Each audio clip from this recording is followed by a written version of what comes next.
Umar bin Khattab pernah beliau membeli banyak sekali kendi-kendi isinya minyak zaitun, penuh. Tujuannya dia mau bagi-bagiin ke masyarakat Madinah. Dari uang Baitul Mal. Diambil semua sama dia. Lalu dia turun tangan sendiri, radhiyallahu anhu. Kendi-kendi kecil, tuangin yang besar. Umar sendiri yang tuangin, dibantu sama ada beberapa orang. Umar sendiri yang bagiin, ini amanah dari Allah. Rupanya kendi-kendi yang sudah habis, kan minyak kan melekat. Jadi tidak bisa semuanya habis, masih ada pasti.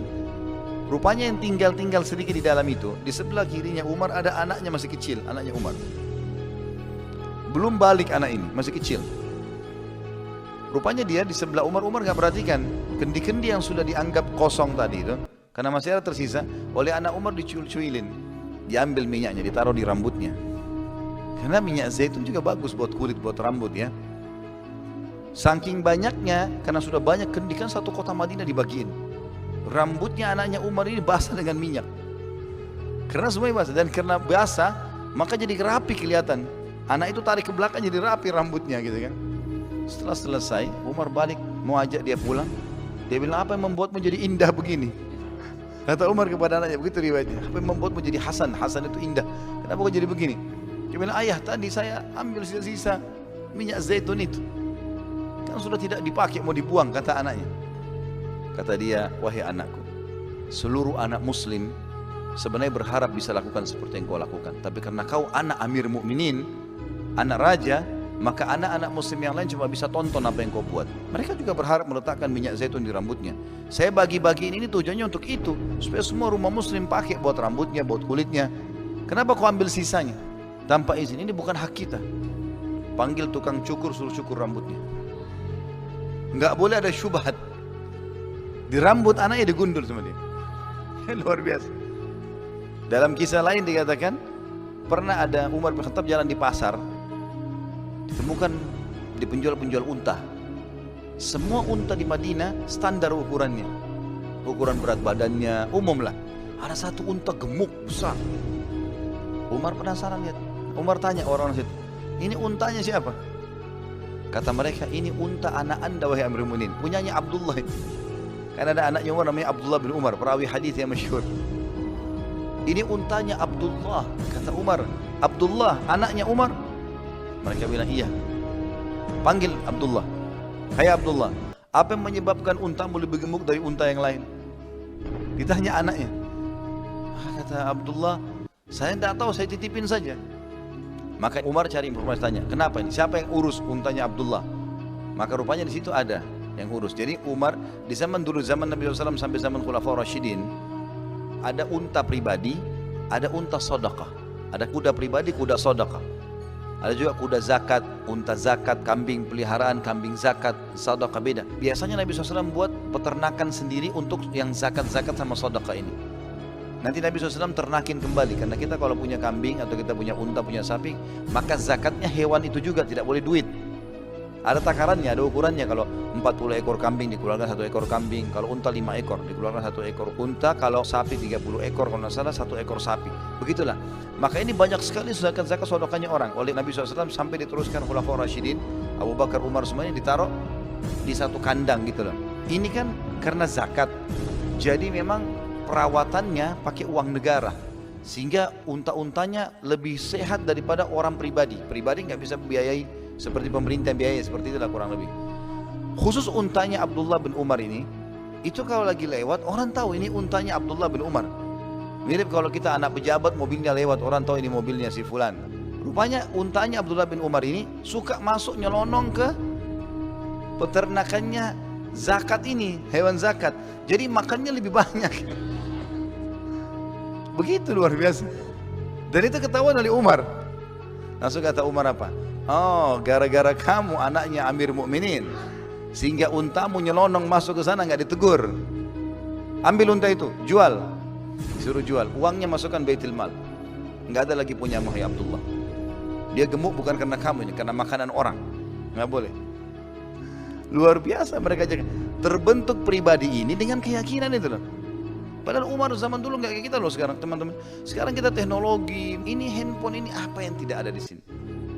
Kita bahkan di atas ranjang bisa transfer duit. Bisa bangun masjid di malam hari mau tidur. Apa saja kita mau buat sekarang, seluruh dunia mau bantu Palestina. SMS banking, internet banking bisa. Zaman dulu orang bagaimana? Berapa tahun lalu lah sebelum ada internet banking, kita masih harus ke ATM. Sebelumnya malah kita harus antri di bank. Sekarang sudah lebih mudah orang dapat amal saleh. Kita sekarang ini mengalahkan kehidupannya raja-raja dulu loh. Qarun itu dia selalu simpan harta dengan peti-peti besar. Qarun tidak pernah berpikir kalau sekarang kita punya ATM. Qarun itu harus simpan di gudang, satu petinya diangkat puluhan laki-laki yang kuat-kuat. Kaisar Romawi dulu itu ada orangnya ahli khusus untuk merakit bulu. Bulu-bulu hewan dicari, dirakit dengan rapi sampai jadi besar, bulu besar untuk kipasin dia supaya rasa dingin. Kaisar Romawi tidak tahu sekarang kita punya AC. Pencet selesai, dingin. Kisra dulu, Persia, itu kalau mau minum dia pakai kendi. Kendi itu dari tembikar asli. Kisra keluarkan instruksi khusus bahan ini nggak boleh ada yang pakai, dia sendiri. Itu kalau ditaruh berapa menit jadi dingin airnya. Orang-orang di sekitarnya cemburu lihat Kisra minum dingin. Kita sekarang 300.000 dapat dispenser. Semua orang bisa dapat. Berapa tahun lalu orang pergi haji masih pakai kapal laut. Saya lihat nenek-nenek dulu, saya sempat waktu saya masih kecil, kalau mereka cerita pergi haji dulu sebelum kemerdekaan gitu ya, itu 2 bulan naik kapal. Kita sekarang duduk di dalam pesawat AC 9 jam sudah sampai Jeddah. Jadi kemudahan ini jangan disia-siakan nih. Umar bin Khattab juga pernah menerima teman-teman sekalian ukuran takaran besar misk namanya, minyak wangi, tapi serbuk dari Mesir, tapi dalam bentuk bongkahan batu. Entah bagaimana mereka buat itu. Tapi yang jelas seperti itu riwayatnya. Dan saking besarnya dikirim oleh Amr bin As dari Mesir, Umar ini nggak pernah pakai buat dia pribadi. Dia bilang sama istrinya, ini wangi sekali, besar begini, kita harus bagikan umat Islam. Saya berharap ada wanita muslimah yang mau bersedekah dengan tenaganya. Ini kerjanya perempuan nih, hancur-hancurin, tumbuk-tumbuk, maka nanti ditaruh di wadah kecil bagiin masyarakat. Kata istrinya, oh ya Amir Mu'minin, tidak usah cari orang lain, saya siap. Gak ada bayaran, gak ada apa, saya mau cari pahala. Baiklah.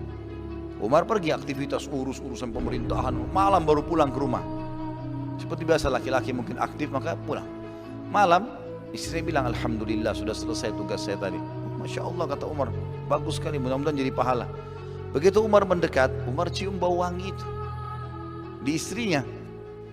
Umar tanya, dari mana wangi-wangianmu ini? Tadi waktu saya lagi pecah-pecahin itu kan banyak di tangan saya serbuknya. Daripada saya cuci dibuang percuma, saya gosok di jilbab, di baju saya, gosok di cadar saya gitu. Kata Umar, subhanallah, istriku itu tidak halal buat kita. Sini saya bantu kamu, kita sama-sama cuci. Dicuci sama Umar. Bajunya, istrinya, cadarnya semua dicuci sama Umar. Umar bantu cuci. Takut itu jangan sampai tidak halal buat dia, bayangin. Digosok sama Umar. Sudah selesai, badannya istrinya juga digosokin. Masih bau. Kata Umar, masih wangi nih. Ayo kita cari tanah, ambil tanah, digosok pakai tanah. Untuk hilangin itu gara-gara takut syubhat. Umar itu ciri orang yang beriman sama Allah apa adanya. Allah halalkan ya sudah nikmati, Allah larang ya sudah tinggalkan. Bahkan Umar tegas. Ini Allah perintahin, patuhi, tidak mau dihukum sama Umar. Ada satu teman-teman sekalian, orang ini suka sebarin syubhat. Syubhatnya luar biasa. Jadi dia bukan mau belajar agama dari ulama, enggak. Ada sahabat hidup di zaman khilafahnya Umar nih. Dari Irak dia datang. Dia datang ke Madinah khusus nyebarin syubhat. Jadi hal-hal yang membingungkan umat. Dia bukan tanya Umar, dia bukan tanya Abdullah bin Abbas, Abdullah bin Umar, Abu Hurairah, Ali, Uthman. Masih banyak sahabat. Dia cari majelisnya masyarakat Madinah yang orang-orang awam. Pinggir jalan orang lagi ngumpul. Hai kaum, assalamualaikum, salam. Saya punya pertanyaan, ada yang bisa jawab? Dari mana kau? Saya dari Irak. Jauh-jauh datang mau bertanya. Apa yang kau mau tanya? Ini orang dari Irak mungkin butuh jawaban apa? Apakah Allah nanti akan menghisap kita hari kiamat? Allah ajak ngomong kita enggak? Kalau Allah ajak ngomong, lalu bagaimana nantinya? Orang-orang awam enggak ngerti, mau jawab apa? Allah ngomong atau enggak nih? Dia pindah lagi majelis sana. Ngomong lagi begitu. Sampai satu Madinah jadi kacau nih. Gara-gara syubhatnya dia. Dia sebarin syubhat. Akhirnya dilaporkan kepada Umar bin Khattab. Amir Mu'minin, ada orang datang dari Irak ini ngacoin kita semua. Sana lempar syubhat, sini lempar syubhat. Saya panggil sama Umar. Lalu Umar tanya, kau dari mana? Dari Irak. Kenapa? Dia bilang, saya punya pertanyaan, apakah Allah akan menghisap kami dengan bertanya pada hari kiamat? Kata Umar, iya.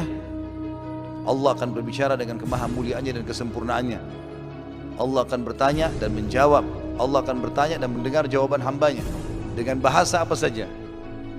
Maka kata Umar, sudah jelas buat kamu? Sudah jelas, dia bilang. Maka kata Umar bin Khattab, panggil tukang cambuk. Panggil. Buka bajunya orang ini, cambuk belakangnya. Ini cambukan karena kamu bukan datang kepada saya, bukan datang kepada Uthman, bukan datang kepada Ali, bukan datang kepada Abu Hurairah, bukan datang kepada Abdullah bin Abbas. Banyak ulama, ngapain kau datang ke majelis ini sebarin macam-macam? Cambukan ini untuk itu. Sudah selesai, Umar bilang buka imamahnya. Buka, cambuk kepalanya. Sudah dicambuk kepalanya, kata Umar, masih ada syubhatmu? Dia bilang tidak ada lagi. Udah, sampai orang itu disuruh pulang ke Irak. Sampai Umar bin Khattab mati, Uthman bin Affan juga sudah mati. Terakhir Ali bin Abi Thalib. Keluarnya kaum Khawarij di Irak. Rupanya orang yang dicambuk sama Umar ini tinggal di situ. Orang-orang Irak yang Khawarij banyak syubhat, protes-protes sahabat. Sampai kan Khawarij yang membunuh Uthman, yang membunuh Ali, sahabat-sahabat dibunuh yang mulia, yang jelas-jelas dimuliakan dalam sejarah Islam, Khulafaur Rasyidin, dijamin masuk surga gitu. Mereka bunuh syubhat karena mereka anggap dirinya lebih alim. Ibnu Maljam itu yang membunuh Ali bin Abi Thalib, dia waktu bunuh Ali dia bilang, ini pendekatan diri saya kepada Allah. Membunuh Ali bin Abi Thalib dia bilang pendekatan diri, syubhat. Gak belajar dari para ulama, jadi ngaco ini. Dia pada saat mau dikisos, dia bilang sama pengkisosnya, pelan-pelan kuliti saya mau rasakan penyiksaan di jalan Allah. Padahal dia dikisos karena membunuh seorang mukmin, sahabat Nabi, anak mantunya Nabi SAW. Ini ngawur ini. Seperti itulah banyak orang sekarang bom sana sini, anggap dirinya benar. Syubhat semua di otaknya nih. Rupanya orang-orang yang mau membunuh Ali bin Abi Thalib, memerangi Ali bin Abi Thalib dari kaum Khawarij, sempat aja ini orang yang dicambuk sama Umar. Hai fulan, orang yang dulu cambuk kamu Umar sudah mati. Kami sekarang mendukung banyak idemu, kami juga punya banyak syubhat nih. Apa dia bilang? Dia buka bajunya, dia buka imamahnya, dia bilang, punggungku sama kepalaku sudah dididik oleh Amir Mu'minin Umar bin Khattab untuk tidak lagi ikuti syubhat. Umar pendidikannya luar biasa. Mendidik orang kapok udah, gak mau lagi buat gitu.